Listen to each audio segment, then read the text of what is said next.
Now, the last thing I want to mention is that there are, again, we talked about libraries. There's a library called BioPython. I've put the link in here so you can click on there and go there, and then okay, if you're in there, you will see that it's got a whole lot of different things that you can do. Now, we're going to work in this section over here now, translating tables and things, but this is what it looks like, and you can see that there's a whole bunch of stuff that you can do in here. I'm going to go back to what we're busy with, and then I'm going to come back to that part because, okay. I'm going to get back to that because I want to show you some of the things that you can do. But why I'm mentioning that is this is a way in which you import a library to bypass having to write all of this code on your own. So as I'm saying, BioPython is really good for bioinformaticists because they've got so many libraries in there that does the things that you would normally want to script.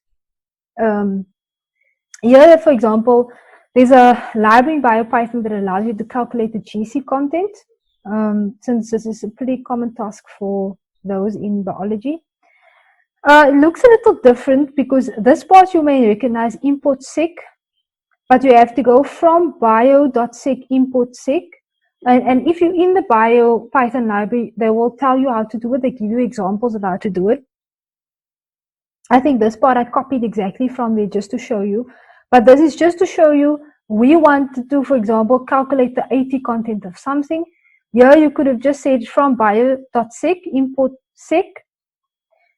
Again, this looks complicated when I show it, but when you're in the BioPython, they will show you exactly how to use their library. Then from bioseq utils, import GC, because you're going to use GC. So then you got your sequence, for example, which is this. Then they tell you to write, you can name this anything you want, is equal to seq. You put your sequence in there, and then you put GC in front of it because you're using that library. And then you just apply that on your sequence. And it gives you the GC content of that sequence. The same thing you can, for example, complement DNA. Remember, we did the whole thing. We first substituted with the small letter, and then we did the upper on it and all of that. They actually have a dot complement method that's already written out for you. And I've printed it here. For example, you import seq, then you would say seq and your sequence, and then you just say dot complement method on there, and it prints out that for you. You can reverse complement. I'm not going to show all of that. Or let me just show you the results. For those who understand biology, you can see that it's doing everything correctly. You can do it just on the coding sequence or coding DNA reverse complement. You can transcribe your RNA or your DNA into messenger RNA. You can even translate RNA into proteins. And the nice thing about this is you can see some of these are not resolved. There's an asterisk there. So they do take into account the translation library or the translation table. So if you go into BioPython, let me just see. If you go into here, so we're sitting here now by translation tables. They will tell you, so can you see this part here? They give you some examples of how to use it. You can, for example, there's another table, the vertebrate mitochondrial table that you can use. And I want to show you, for example, here they will show you how to use the dot translate. So it's actually pretty simple to use. Let me go back there.